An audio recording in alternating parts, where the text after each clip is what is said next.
Mobilisation contre le projet de surf park à Saint-Père-en-Retz. La société Nouvelle Vague prétend construire un bassin artificiel destiné à la pratique du surf à Saint-Père-en-Retz, à 10 km de l'océan. Ce projet privé pose de nombreuses questions. L'artificialisation de 8 hectares de terres agricoles, à l'heure où l'objectif zéro artificialisation est affiché par les collectivités et qu'en France, un département disparaît toujours sous le béton tous les 7 ans. Une consommation annuelle de 25 millions de litres d'eau potable dans une région soumise à une sécheresse importante et de plus en plus précoce. Une consommation électrique équivalente à celle de 400 habitants, à l'heure où il faudrait diviser par 3 notre bilan carbone pour limiter le réchauffement climatique à 1,5 degré. Face à ce projet absurde, le collectif Terre Commune, qui milite pour protéger la terre agricole, a déposé en avril un dossier de 10 candidatures à la Safer pour proposer l'installation de paysans en bio.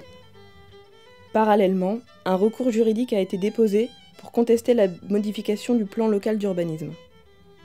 Devant l'échec de ces tentatives et après plusieurs manifestations devant la mairie de Saint-Père, l'occupation pacifique du site est apparue comme la seule manière de protéger ces terres. L'installation de la ZAP, zone à protéger, annoncée sur les réseaux sociaux, a suscité des menaces de mort. Un collectif anti-ZAP a été monté, et ces menaces de bloquer les fermes des paysans du collectif Terre Commune sont relayées par la presse. Le matin de l'installation, un détachement de la gendarmerie vient prévenir le collectif qu'une confrontation est à attendre avec des agriculteurs, mais que la gendarmerie assurera le maintien de l'ordre. À 11h30, 3 tracteurs équipés chacun d'une tonne à lisier de 20 000 litres et accompagnés d'une trentaine de personnes arrivent à une extrémité du champ et s'avancent vers le chantier sans être inquiétés par la gendarmerie. Certains sont armés de bâtons. Il y a des flics ou quoi dans l'eau? Non, il n'y a pas de flics encore.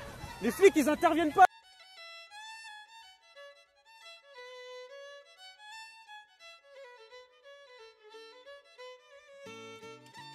Les membres du collectif vont à leur rencontre pour défendre le site. L'affrontement inévitable n'est pas empêché par les forces de l'ordre, qui interviennent seulement après que plusieurs personnes ont été blessées. Intervenez là, intervenez!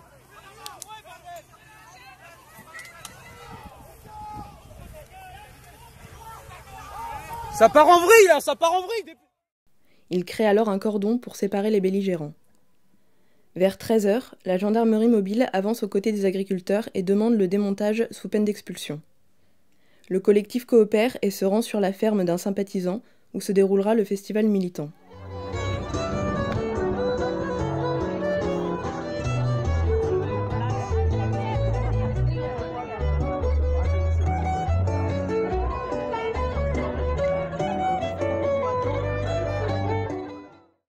Devant la violence à laquelle font face ces actions d'occupation, il devient urgent d'imaginer de nouvelles formes d'action pour empêcher la bétonisation et la destruction du vivant.